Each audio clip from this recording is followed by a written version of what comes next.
So in this class, we are starting properties. Other than properties, everything is over. मतलब properties के अलावा sums क्या था? Adjoint, minus, cofactors, determinant, ये सारे चीज के ऊपर बेस्ड जो भी क्वेश्चंस थे वो सारा हो चुका है. ठीक है. आज के क्लास में हम लोग प्रॉपर्टीज करेंगे और उसके ऊपर सम्स जो जरूरत है. Now listen here.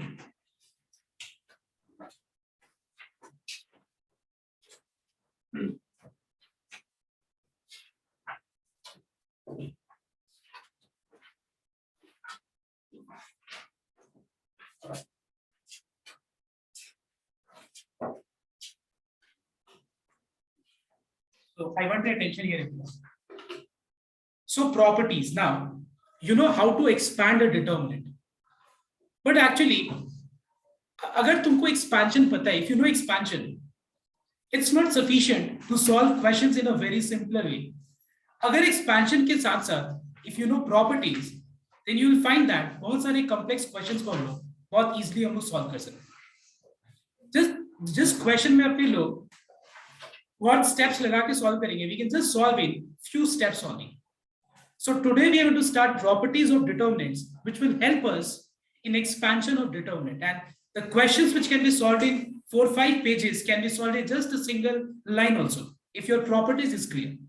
So the first property of determinant is, if all the elements of any particular row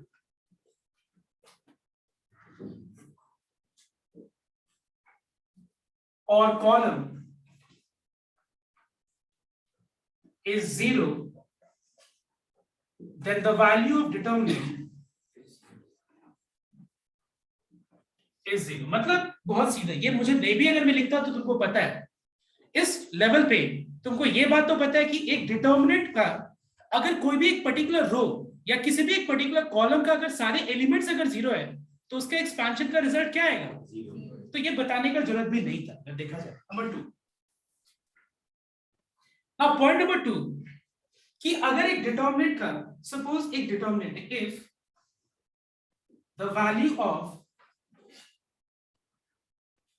this determinant is k, मतलब मान लो एक डिटर्मिनेंट है, उसका डिटर्मिनेंट वैल्यू, एक मैट्रिक्स है, उसका डिटर्मिनेंट वैल्यू k है, देन a का ट्रांसपोज का भी डिटर्मिनेंट वैल्यू भी k ही होगा.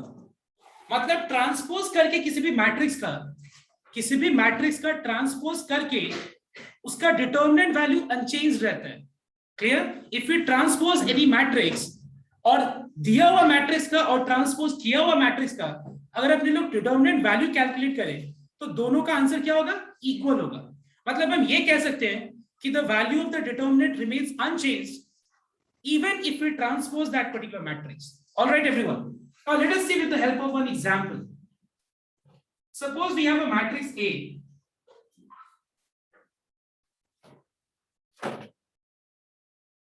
And suppose मान लो मैं इसका डिटर्मिनेंट वैल्यू में पूछूं तो क्लियरली इसका डिटर्मिनेंट वैल्यू दिख रहा है मुझे 14 minus 12 which is 2. अगर मान लो अपने लोग इसका ट्रांसपोज का डिटर्मिनेंट वैल्यू निकाले, ट्रांसपोज का मतलब सबको पता है, transpose means row gets transformed into columns और we can say column gets transformed into rose.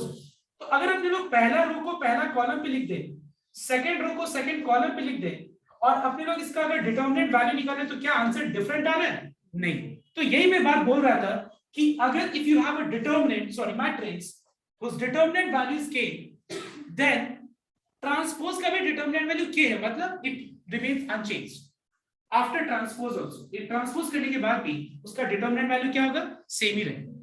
So please copy down these two properties fast.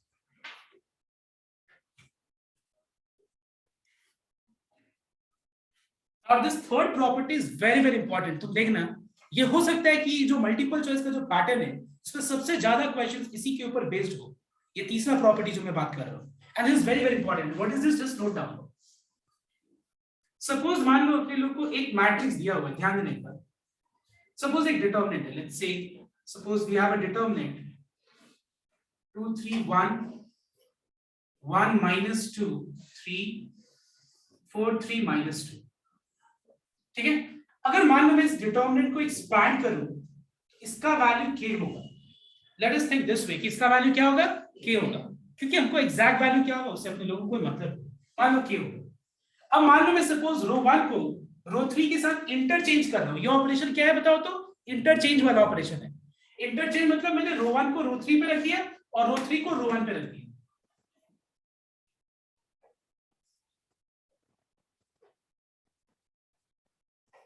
तो बताओ तो अगर हम इंटरचेंज करें तो बताओ तो वैल्यू में क्या फर्क पड़ेगा? एनीवन? देखो याद रखना कि अगर हम एक डिटर्मिनेंट का रोज को रो के साथ किसी भी दो रोज को या किसी भी दो कॉलम को अगर इंटरचेंज करेंगे तो पता है मैग्नीट्यूड में कोई फर्क नहीं पड़ेगा। मैग्नीट्यूड में कोई फर्क नहीं पड़ेगा, मतलब के ही रहेगा। सिर्फ क्या चेंज होगा बताओ तो? साइन चेंज हो जाएगा। मतलब ये जो प्लस के दिख रहा है वो क्या बन जाएगा? माइनस के। मतलब हम ये बोल सकते हैं कि the value of the determinant remains unchanged.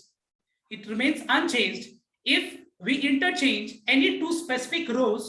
I mean कोई भी दो rows को और any two specific columns. मतलब हम किसी भी दो columns को या किसी भी दो rows को एक दूसरे से इंटरचेंज करें तो फर्क किसमें पड़ेगा बताओ तो? मैग्नीट्यूड में फर्क पड़ेगा? नहीं, सिर्फ साइन में चेंज फर्क पड़ेगा। मतलब इसका आंसर अगर क्या होगा, मतलब इसका आंसर अगर 2 होगा तो इसका आंसर क्या होगा बताओ तो? ठीक है। अब तुम लोग बहुत सोच रहा होगा कि माइनस क्यों दे दिया मैंने? माइनस दिया मैंने इस माइनस को हटाने के लिए, इसको बराबर बनाने के लिए। समझ में आया बात मेरा? मतलब हम ये बोल सकते हैं, सुनना एक बार ध्यान से, कि अगर हम ये बोल सकते हैं कि A B C D E F G H I is a determinant, क्या मैं बोल सकता हूं कि this determinant is equal to G H I D F A B C? Can I say this way? Can I say this वे? नहीं। क्यों? क्योंकि इसका आंसर अगर k है तो इसका आंसर क्या होगा? अब हम इस माइनस को हटाने के लिए हम आगे क्या दे देंगे? Minus sign. बात समझ में सबके को?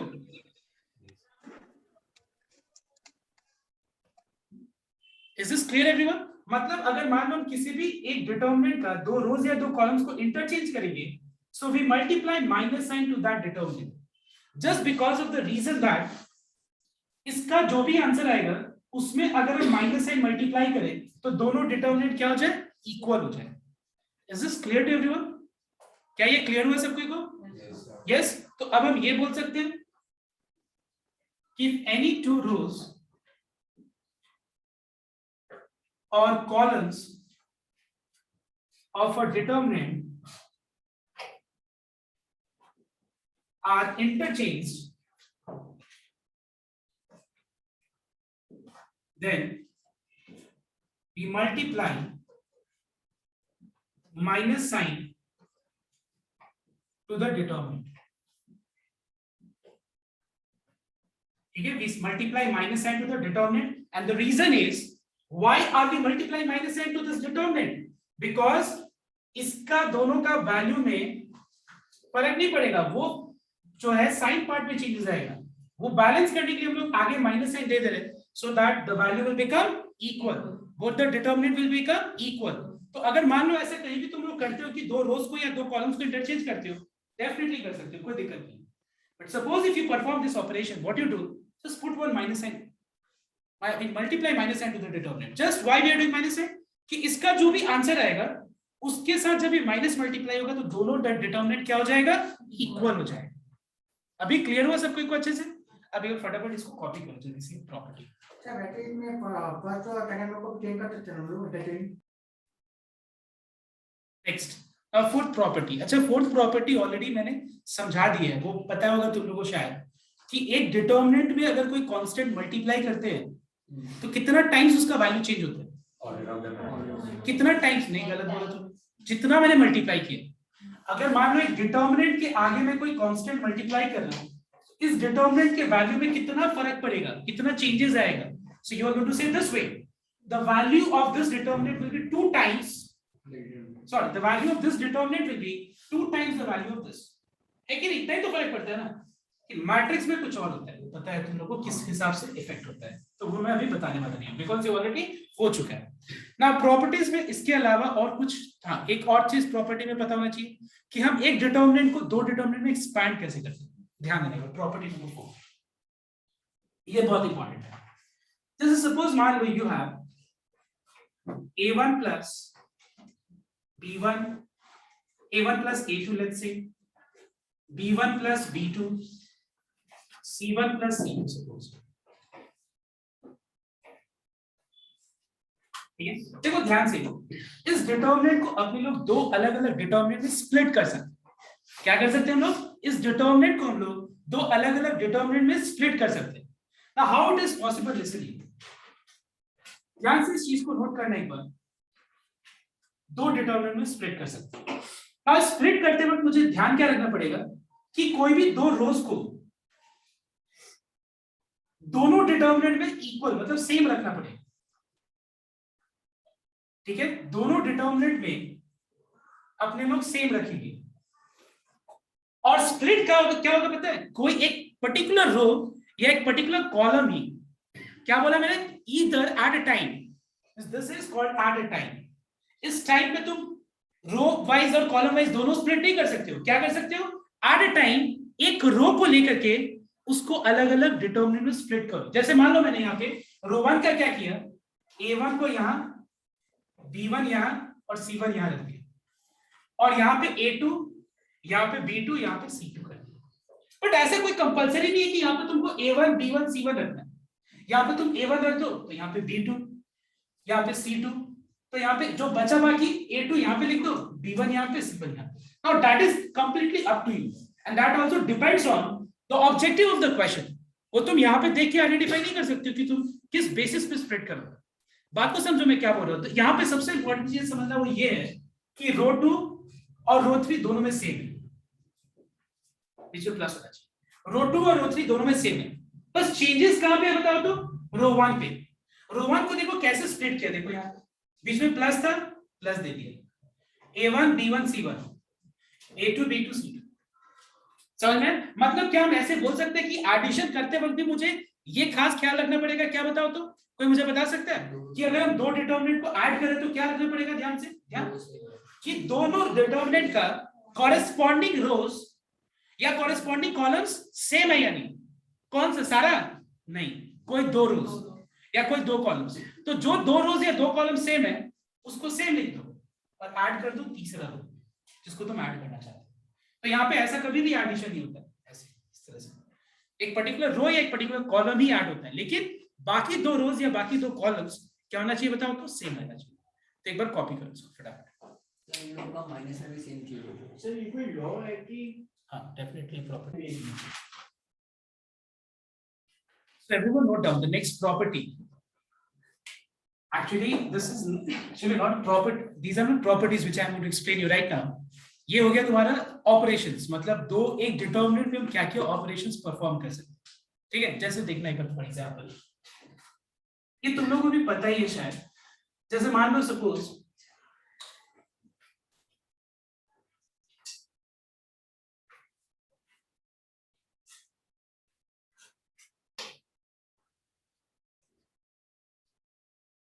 ठीक, जैसे ये मान लो डिटर्मिनेंट है, तो ये सब ऑपरेशंस है, तुम लोगों को पता होगा। जस्ट नोट डाउन, यहाँ पे देखो पहले ध्यान देना, यहाँ पे 6 है, यहाँ पे 8 है, यहाँ पे क्या है बताओ तो? 3 है, यहाँ पे क्या है? 4 है।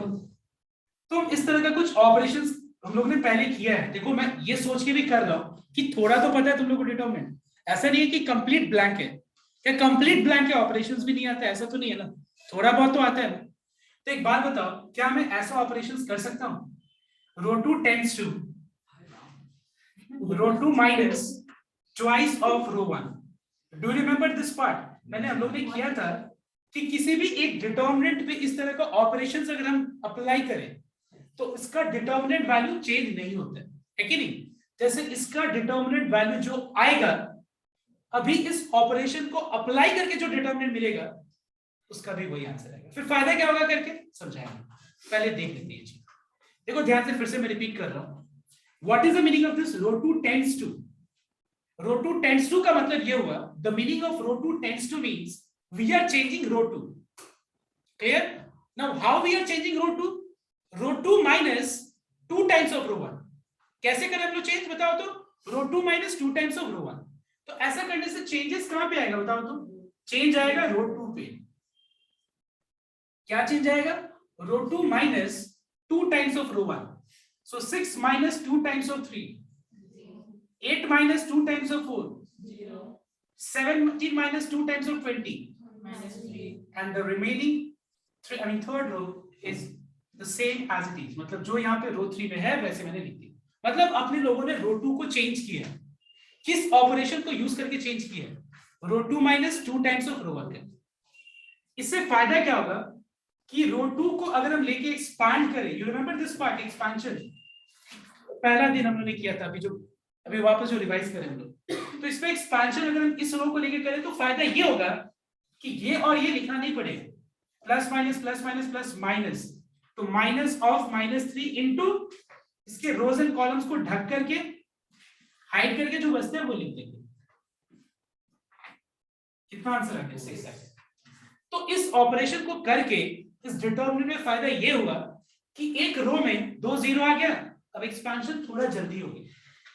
समझ में आया? अब हम एक सम में क्या करेंगे, इस प्रॉपर्टी को अप्लाई करेंगे और तब फिर हम सेलेक्टिव एकदम जो पीडीएफ में क्वेश्चन है वो मैं कराऊंगा, and then will come to multiple choice, तो लगभग खत्म हो जाएगा पूरा।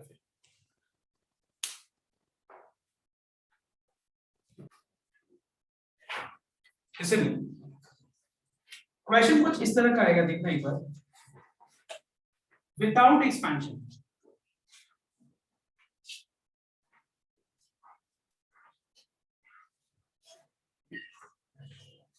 या ना या कुछ लिखा नहीं रहेगा, क्योंकि मल्टीपल चॉइस में तो कुछ लिखा नहीं रहेगा, बस तुमको क्वेश्चन में, मतलब मैंने विदाउट एक्सपेंशन इसीलिए लिखा कि तुम लोग जो दिमाग लगाओगे अभी बिना एक्सपेंशन सोच के दिमाग लगाओ, ठीक है? Suppose you have, let's say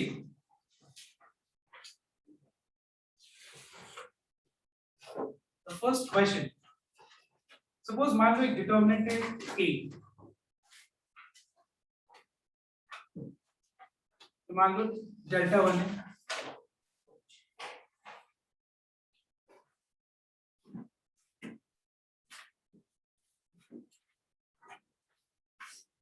x y z, और ये है 1 1 1 yz zx xy xyz, और तुमको मान लो ऑप्शन में दिया रहेगा delta 1 minus delta 2 equal to how much? क्या लिखा रहेगा? Delta 1 minus delta 2 equal to how much? तो बहुत लोग सोच रहा होगा, दिमाग लगाने का ये सोच रहा होगा कि डेल्टा 1 लिख देंगे यहाँ पे, डेल्टा 2 लिख देंगे और दोनों को क्या करेंगे? सब्ट्रैक्ट करेंगे। ऐसा कोई ऑपरेशन होता नहीं सर, 0 होगा सर आंसर। कैसे पता चले 0 आंसर होगा? सर लास्ट वाला जो रो है दोनों में सर उसका एलिमेंट्स को लेंगे तो फिर 0 0 0 आ जाएगा। तो फर्स्ट रो भी ले सकते हैं। तो फर्स्ट भी ले सकते हैं। अगर वेरी गुड, एक्चुअली मैंने देखा नहीं ठीक से, यू आर वेरी ट्रू। लेकिन एक्चुअली एक बात बताओ, सबसे पहला चीज हम यहाँ पे दोनों को कैसे सब्ट्रैक्ट कैसे कर सकते हैं बताओ? अच्छा, मतलब तुम लोग बोल रहे हैं कि फर्स्ट रो सेकंड रो को सेम रख करके और इसको सब्ट्रैक्ट करें, what you are saying? Tell me sir. या तो फर्स्ट रो को एक दूसरे से सब्ट्रैक्ट करेंगे सर, फर्स्ट रो के एलिमेंट्स को, या तो लास्ट रो के एलिमेंट्स को। कैसे करेंगे? लेकिन बाकी दो रोज तो आइडेंटिकल होना चाहिए ना। फर्स्ट और थर्ड को अगर रखते तो सब्ट्रैक्ट करके तो और कॉम्प्लेक्स हो जाएगा, इतना करना ही नहीं है। देखो बता, जैसे नहीं हम लोग क्या करेंगे, देखो एक बार, जो सेकंड डिटरमिनेंट है उसको हम पहले जैसा बना देंगे, क्योंकि यहाँ कहीं ना कहीं ये बहुत कॉमन सम है, ये बहुत कॉमन क्वेश्चन है, हम लोग इसको इसके जैसा बना देंगे। देखो कैसे, तो उन्होंने देखा होगा कि यहाँ पे yz है, यहाँ पे zx है, और यहाँ पे क्या बताओ तो xy। नाउ yz में क्या मल्टीप्लाई करने से xyz हो जाएगा? zx में क्या मल्टीप्लाई करने से xyz हो जाएगा? और इसमें तो ऐसा करते हैं ना, देखो ये yz अलग से, याद है ना मैंने पहले बहुत पहले जब स्टार्ट कर रहे थे डिटरमिनेंट तो ये तीन चीज बताया था कि yz अलग से, अगर हम स्पेसिफिकली देखें yz को अलग से, तो ये कौन से रो में है या कॉलम में? मतलब हम इन तीन चीज को देखें तो ये अलग अलग कहां पे? कॉलम 1 में ये कॉलम 2 में, ये कॉलम 3 में, एक साथ कहां पे? रो 2 में। लेकिन मैंने क्या बोला, अलग अलग कहां पे? तो वो कॉलम वाइज है, तो हम कॉलम 1 में क्या करेंगे? x मल्टीप्लाई कर देंगे, कॉलम 2 में क्या करेंगे? y, और कॉलम 3 में क्या कर देंगे हम लोग? z multiply. अगर हम कॉलम 1 में x मल्टीप्लाई करें, कॉलम 2 में y और कॉलम 3 में z, तो बाहर क्या देना पड़ेगा बता सकते हो तुम लोग? 1 1 by by xyz. XYZ. Can you tell me the reason why 1 by xyz? Because इसके डिटर्मिनेंट में मैंने क्या मल्टीप्लाई किया? x times. तो वैल्यू में फर्क पड़ेगा कि नहीं? क्या हम किसी भी चीज को चेंज कर सकते हैं? नहीं. इक्विवेलेंट लिख सकते हैं. तो मैंने x मल्टीप्लाई किया, तो हटाने के लिए बाहर 1 by x मल्टीप्लाई किया. इस डिटर्मिनेंट में मैंने y मल्टीप्लाई किया, तो मैंने हटाने के लिए क्या किया? 1 by y. और यहाँ पे कॉलम 3 में मैंने z मल्टीप्लाई किया, तो बैलेंस करने के लिए क्या किया मैंने बाहर में? 1 by z. Are you getting? This is 1 by x. Because अगर हमको पता है कि अगर हम इस डिटर्मिनेंट में x मल्टीप्लाई कर रहे हैं, तो इसका वैल्यू में कितना टाइम्स चेंजेस आएगा तुमको पता होगा, है कि नहीं? क्योंकि हम कॉलम 1 में सिर्फ, अब तुम बोलोगे सर आपने हर जगह क्यों नहीं मल्टीप्लाई कर दिया x? क्या रूल होता है ऐसा? क्या डिटर्मिनेंट के आगे कोई कांस्टेंट मल्टीप्लाई कर रहे हैं तो क्या वो हर एक एलिमेंट से होता है मल्टीप्लाई? नहीं. किससे होता है? एक स्पेसिफिक रो या एक स्पेसिफिक कॉलम. तो मैं स्पेसिफिकली x मल्टीप्लाई किया कॉलम 1 में, बाहर में 1 by x, 1 by 1. अब बताओ यहाँ पे कॉमन क्या दिख रहा है? कहां पे? रो 2 में.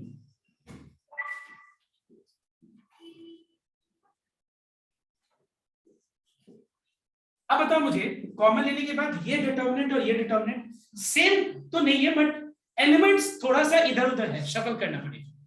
तो एक बात बताओ, यहाँ पे रो 1 में 1 1 1 दिख रहा है, यहाँ पे रो 2 पे. तो सबसे पहले हम क्या करेंगे? इन दोनों रोज को इंटरचेंज. रो 1 को किसके साथ इंटरचेंज करेंगे?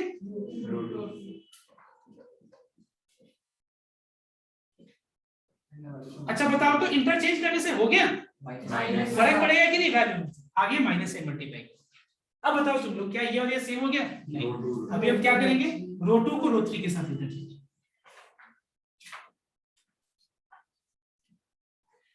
आगे वापस माइनस आएगा, तो माइनस माइनस क्या हो गया? देखो मैं ये सोच के बता रहा हूं, इतना चीज तो थोड़ा बहुत पहले पता था. अब बताओ मुझे, what is triangle 1 minus, I mean delta 1 minus delta 2?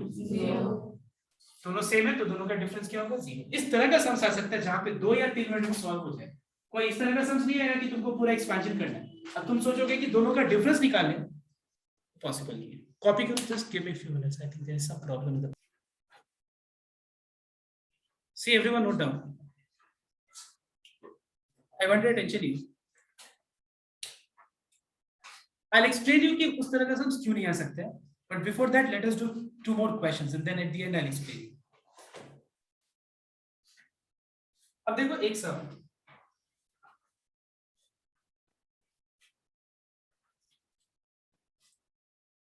Show that suppose this is the first determinant whose row 1 is ABC, row 2 is XYZ, row 3 is PQR.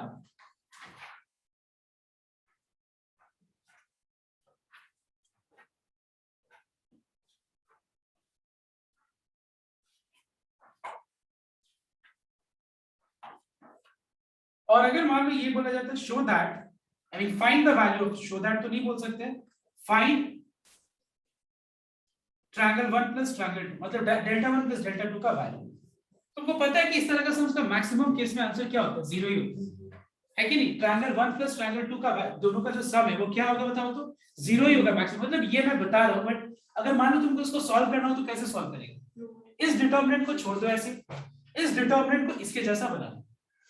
तो या तो दोनों को ऐड होके, मतलब दोनों या तो सेम आ जाएगा, या तो दोनों एक दूसरे का क्या होगा? एडिटिव इनवर्स होगा. What is the meaning of additive inverse? मतलब अगर एक 2 होगा तो दूसरा क्या होगा? तभी तो दोनों का आंसर के सम क्या होगा? ठीक है. तो अब देखो इसको इसके जैसा बना सकते हैं. मुझे कोई बता सकता है बनाने के लिए क्या करना चाहिए? देखो सबसे पहले हम थोड़ा माइनस वाला प्रॉब्लम को सॉल्व करते हैं. यहाँ माइनस है ही नहीं और यहाँ पे माइनस माइनस से बात दिख रहा है एलिमेंट्स में. तो हम क्या करेंगे पता है? देखना ध्यान से. रो 2 में माइनस मल्टीप्लाई कर देंगे. देखो इसका कारण क्या है? अगर हम रो 2 में माइनस साइन मल्टीप्लाई करेंगे तो सारा माइनस कहां पे आ जाएगा पता है? देखो माइनस लगाना पड़ेगा. ठीक है. और आगे आगे क्या? Minus sign multiply. अब देखो ध्यान से, ये माइनस साइन को कॉमन ले लो.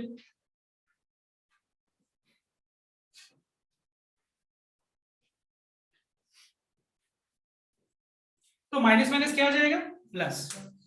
अब बताओ मुझे इसको इसके जैसा बनाने के लिए और क्या चीज करना चाहिए तुमको। देखो यहाँ पे ABC दिख रहा है, यहाँ पे BAC दिख रहा है, क्या दिख रहा है यहाँ पे ABC। तो एक काम करते हैं, इस सीक्वेंस को मिला लेते हैं। सीक्वेंस को मिलाने का मतलब ये है कि ABC के फॉर्म में ला देते हैं, मतलब A, B और C।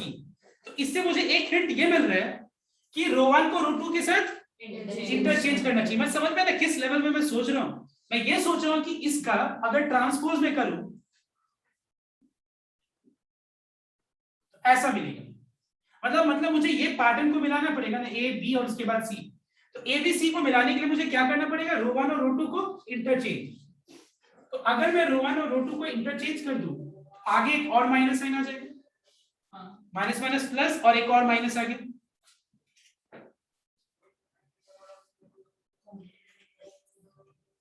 Alright everyone, is this clear. अब नेक्स्ट, अब देखो हमारा अपना ABC वाला पैटर्न भी सही हो गया, PQR वाला भी पैटर्न मिल गया, और उसके बाद XYZ वाला भी पैटर्न मिल गया। अब क्या करना पता है, इसको इसके जैसा ला देना। क्यों मैं सोच रहा हूं कि इसके जैसा लाना है, इसके जैसा नहीं, क्योंकि तुमको पता है कि ट्रांसपोज करने से क्या वैल्यू चेंज होता है। तो एक बात बताओ, अगर अपने लोग इतना तक ला दे, इतना लाने में कोई दिक्कत, बस नेक्स्ट स्टेप पे ट्रांसपोज कर देंगे, आंसर आ जाएगा। अब हम क्या करेंगे देखना एक बार, कॉलम 1 को कॉलम 2 के साथ इंटरचेंज करेंगे तो आगे माइनस एक और आ जाएगा, तो minus minus will become what, plus.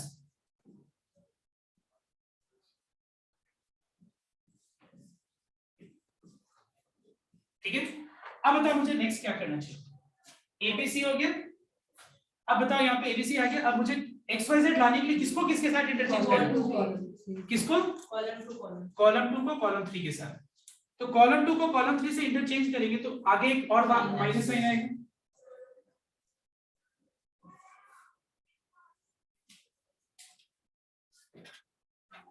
किसके साथ इंटरचेंज किया, column 2 is interchange with column 3। अब बताओ ये चीज के बाद हम इसको डायरेक्ट ट्रांसपोज कर सकते हैं।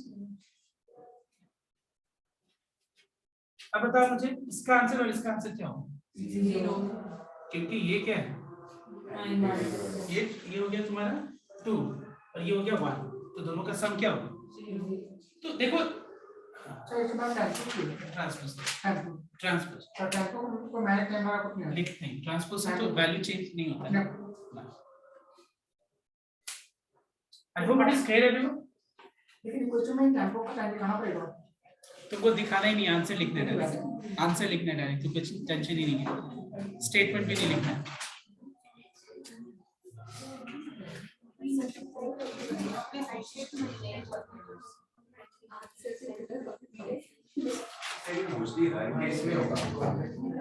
क्या चीज इसलिए सपोज यहाँ पे एक डिटरमिनेंट दिया हुआ है,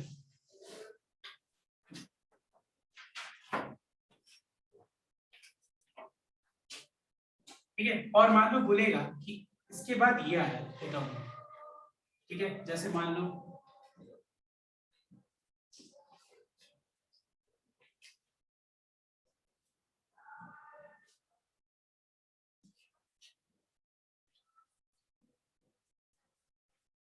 अच्छा दिख रहा है, तो